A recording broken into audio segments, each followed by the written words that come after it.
कपड़े धोने वाली बहू। शादी के पहले से ही विभा को कपड़े धोने का बड़ा शौक था। कभी नल के नीचे तो कभी तालाब के पास। अरे मेरी नीली वाली लुंगी नहीं दिख रही है। विभा की अम्मा, कहाँ रखी है लुंगी? अरे वो तो विभा ने परसों ही धोकर रखी थी आपकी अलमारी में, देखो वहीं होगी। वो ना मैंने आज धो दी, मुझे लगा कि गंदी हो गई होगी। अरे कैसे गंदी हो गई थी? उसे तो मैंने पहना भी नहीं। हे भगवान, इस लड़की के कपड़े धोने की आदत से परेशान हो गया हूँ मैं। जितना तो घर में राशन नहीं आता, उससे कहीं ज्यादा डिटर्जेंट पाउडर का खर्चा है। इसकी शादी करवा दो, शादी जाए अपने घर में ही करे काम, फिर चाहे घर के कपड़े धोने हो या पूरे गांव के। हाँ ठीक बोल रही हूँ, देखता हूँ मैं कोई लड़का। वो दिन भी आ जाता है जब विभा को देखने लड़के वाले आ जाते हैं। लड़की मुझे अच्छी लगी। होने वाली सास कहती है, बेटी अगर कुछ पूछना है तो पूछ लो। वैसे तो हमारी लड़की बहुत ही शर्मीली है, जो बोल दो वो मान लेती है, इसे क्या पूछना होगा। अरे कैसी बात कर रही हो माँ, मुझे इन लोगों के घर रहना है, सवाल तो कई है। हाँ हाँ बेटा, पूछ लो ना, क्या पूछना है। आप लोगों के घर कपड़े कौन धोता है? सास का मुंह बन जाता है। देखो, अगर तुम ये कहना चाहती हो कि तुम्हें कपड़े धोने नहीं आते तो सुन लो, कपड़े मैं ही धोती हूँ, लेकिन तुम्हारे आ जाने के बाद मैं रुमाल तक नहीं धोऊंगी। अरे चुप रहना भाग्यवान, बहू बेचारी घर आई नहीं, उसे डराना शुरू कर दिया। वो क्या है ना बिटिया, अभी तक तो ये कल्लू की माँ ही धोती थी, लेकिन अब तुम्हारे पापा तो दहेज में वॉशिंग मशीन देंगे ही। तभी विभा की माँ बोल पड़ती है, सवाल भी पूछा तो क्या। वैसे भाई साहब, मशीन की तो फिर भी कपड़े धोने की कैपेसिटी होती है। मतलब जो बिटिया दे रहे हैं ना विभा, इसे कपड़े धोने का बहुत शौक है। ये आप लोगों के क्या, आस पड़ोस गांव मोहल्ले सबके कपड़े धो दे और उफ तक ना करे। बाहर देखा नहीं आपने कितने कपड़े सूख रहे हैं?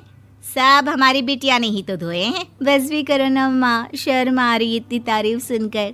और तो और एक दाग निकाल कर दिखाओ तो मान जाऊं। हाँ अच्छा, माफ करना बेटा, मैंने गलत समझा।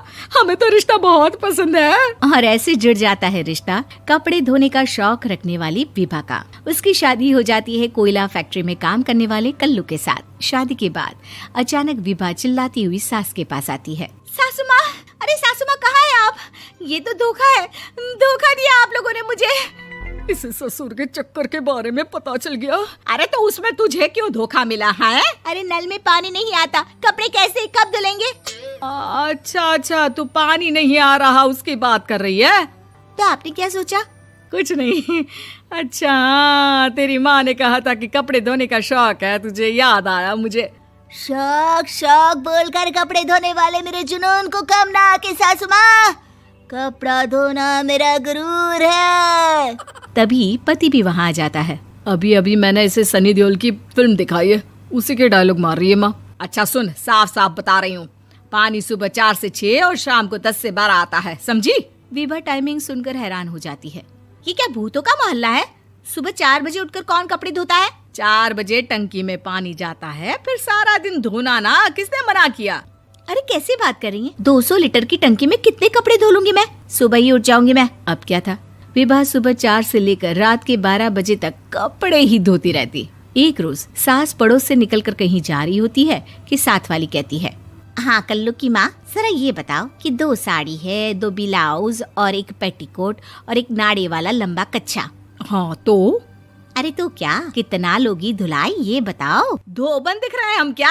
हमारे पति सरकारी नौकरी से अभी रिटायर हुए हैं और बेटा सुपरवाइजर है कोयला फैक्ट्री में। धोबन समझ रखा है हमें? हाय रे कल्लू की अम्मा, माफ कर दो, वो तो मोहल्ले में यही सब बता रहे थे कि तुमने बहू को कपड़ा धुलवाने के काम में लगा दिया है। सास को पड़ोसन की बात सुनकर गुस्सा आ जाता है। वो घर पहुंचती है जहां घर के बाहर ही इतने सारे कपड़े सूख रहे होते हैं जितने कि किसी धोबन के घर पर। अरे ओ कल्लू की दुल्हन, बाहर निकल। माँ जी यहीं आ जाओ, बाथरूम में चादर धो रहे हैं हम। अरे अभी हम धोते हैं, तुमको बाहर निकलो। ये आस पड़ोस वाले बोल रहे हैं कि हम बहू से कपड़े धुलवा कर उसे कपड़ा धोने वाली बना दिए हैं। अरे छोड़ो ना माँ जी, किन लोगों की बातों में आती हो? आस पास के लोगों का तो काम ही होता है कि वो किसी तरह सास बहू को लड़ा दे। बहू सारे घर के कपड़े धोती है, ये क्या कम है? बोलिए। सास को भी लग जाता है कि वो बहू का ये सनकीपन नहीं छुड़वा सकती, इससे अच्छा है कि खुद ही चुप हो जाए।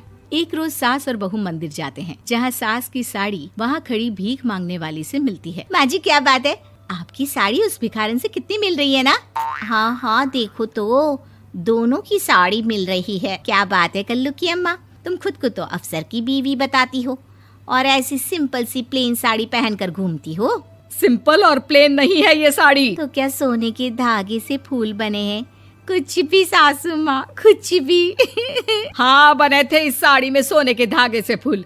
मेरे पति लेकर आए थे मद्रास से स्पेशली मेरे लिए 10,000 की। ताहे भाई साहब इस भिखारन के लिए भी सेम टू सेम साड़ी लेकर आए होंगे 10,000 की।